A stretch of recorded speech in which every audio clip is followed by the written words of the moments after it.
Halo semuanya, selamat datang di channel Titik Balik. Di video kali ini, kita akan bahas topik yang penting banget buat kehidupan sehari-hari, yaitu cara menghemat keuangan. Pernah nggak sih, uang baru masuk, belum seminggu udah habis? Atau tiba-tiba bingung kok saldo tinggal segini? Padahal kayaknya nggak boros-boros amat ya. Tenang, kamu nggak sendiri kok. Aku dulu juga gitu. Gaji nulis skenario suka habis nggak jelas. Ternyata, ada beberapa kebiasaan kecil yang bikin kita boros tanpa disadari. Nah, di video ini aku akan kasih tahu 5 cara ampuh untuk menghemat keuangan yang bisa langsung kamu praktikkan. Siap-siap catat ya, karena tips ini simple banget dan nggak menyiksa. Jadi, pastikan kamu tonton sampai selesai ya. Jangan lupa like, subscribe, dan nyalain loncengnya supaya nggak ketinggalan video lainnya. Oke guys, tips pertama ini simple banget. Pernah nggak sih, kamu pergi ke supermarket cuma mau beli shampoo, tapi pulangnya malah bawa sekantong penuh cemilan, minuman soda, sampai snack impor yang lagi diskon? Ngaku deh. Nah, itu karena kita sering kalap mata kalau udah masuk supermarket. Tiba-tiba semuanya kelihatan menarik dan kayaknya butuh. Nah, di sini kita perlu strategi jitu. Namanya daftar belanja. Sebelum kamu pergi ke supermarket, luangkan waktu sebentar untuk mencatat barang apa saja yang benar-benar kamu butuhkan. Cek dulu kulkas dan lemari penyimpanan kamu. Jangan sampai kamu beli barang yang sebenarnya masih banyak di rumah. Bawa daftar belanjaan itu ketika kamu berbelanja, dan usahakan untuk beli barang sesuai daftar saja. Memang sih, godaan promo di supermarket itu luar biasa. Tapi ingat, tujuan utama kita adalah menghemat. Oh iya, satu lagi, jangan pernah belanja dalam keadaan lapar. Perut keroncongan bisa bikin kamu lapar mata, dan membeli apa saja yang terlihat enak. Walaupun sebenarnya nggak butuh-butuh amat. Lanjut ke tips kedua, yaitu kurangi jajan di luar. Siapa di sini yang doyan banget jajan?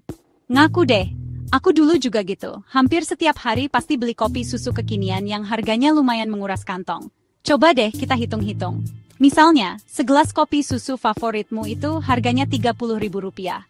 Kalau kamu beli setiap hari kerja, dalam sebulan kamu bisa menghabiskan sekitar Rp600.000 hanya untuk kopi saja. Wow! Padahal, kalau kamu bikin kopi sendiri di rumah, biayanya bisa jauh lebih murah loh. Kamu bisa beli kopi instan atau kopi bubuk dengan harga yang lebih terjangkau. Dan kamu bisa atur sendiri takaran gula dan susunya sesuai selera. Nah, untuk makanan siang dan malam, usahakan untuk masak sendiri di rumah deh.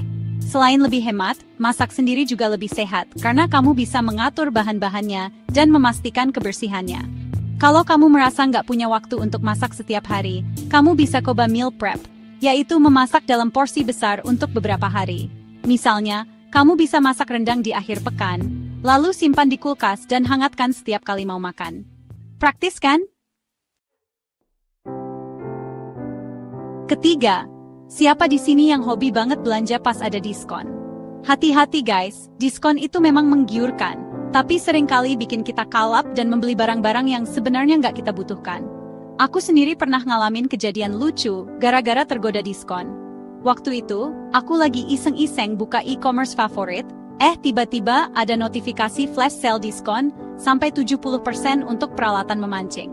Padahal, aku nggak hobi memancing sama sekali. Tapi, karena tergiur diskon gede-gedean, akhirnya aku kepincut juga dan membeli satu set alat pancing lengkap dengan harga murah meriah. Sampai sekarang, alat pancing itu masih tersimpan rapi di gudang dan belum pernah terpakai sama sekali.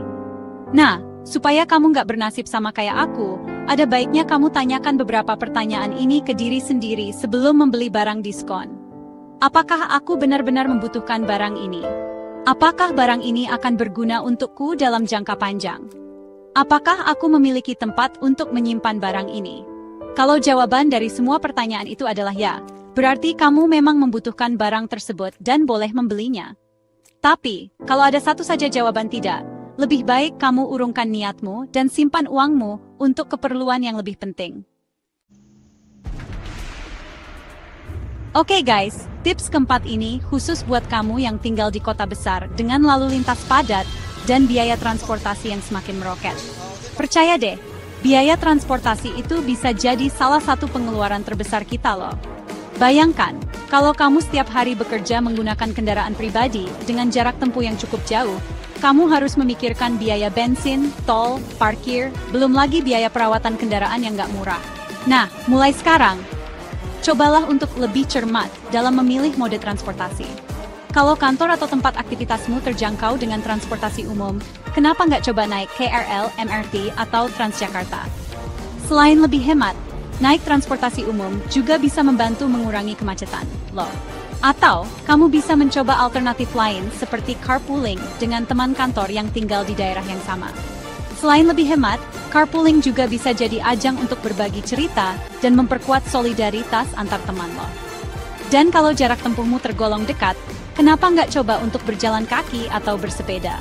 Selain lebih hemat dan sehat, berjalan kaki atau bersepeda juga ramah lingkungan. Tips terakhir ini seringkali terlupakan, padahal cukup penting, yaitu mengevaluasi langganan bulanan. Di era digital seperti sekarang ini, kita dimudahkan dengan berbagai macam layanan berlangganan, mulai dari streaming film, musik, game online, sampai aplikasi baca buku dan majalah. Nah, seringkali kita lupa kalau kita masih berlangganan suatu layanan yang sudah jarang atau bahkan tidak pernah kita gunakan. Misalnya, aku sendiri pernah lupa kalau masih berlangganan aplikasi belajar bahasa asing. Padahal sudah berbulan-bulan aku tidak pernah membukanya lagi. Coba deh, kamu cek kembali daftar langganan di smartphone atau laptopmu. Pastikan kamu hanya berlangganan layanan yang benar-benar kamu butuhkan dan gunakan secara aktif. Kalau ada layanan yang sudah jarang kamu gunakan, lebih baik kamu berhenti berlangganan untuk sementara waktu. Uang langganan yang kamu hemat bisa kamu gunakan untuk keperluan lain yang lebih penting, seperti ditabung atau diinvestasikan. Ingat, sedikit demi sedikit, lama-lama menjadi bukit. Jadi, itu dia 5 cara ampuh untuk menghemat keuangan, dari membuat daftar belanja sampai mengevaluasi langganan bulanan. Semuanya adalah langkah kecil yang bisa memberikan dampak besar untuk keuangan kamu. Ingat, hemat itu bukan berarti pelit, tapi memastikan uang yang kamu miliki digunakan dengan bijak. Dan yang paling penting, mulai sekarang. Karena semakin cepat kamu mulai, semakin cepat juga kamu merasakan manfaatnya. Kalau kamu punya tips hemat lainnya, share di kolom komentar ya. Aku juga pengen tahu pengalaman kamu mengelola keuangan. Jangan lupa like, comment, dan subscribe channel ini. Sampai jumpa di video berikutnya. Bye-bye.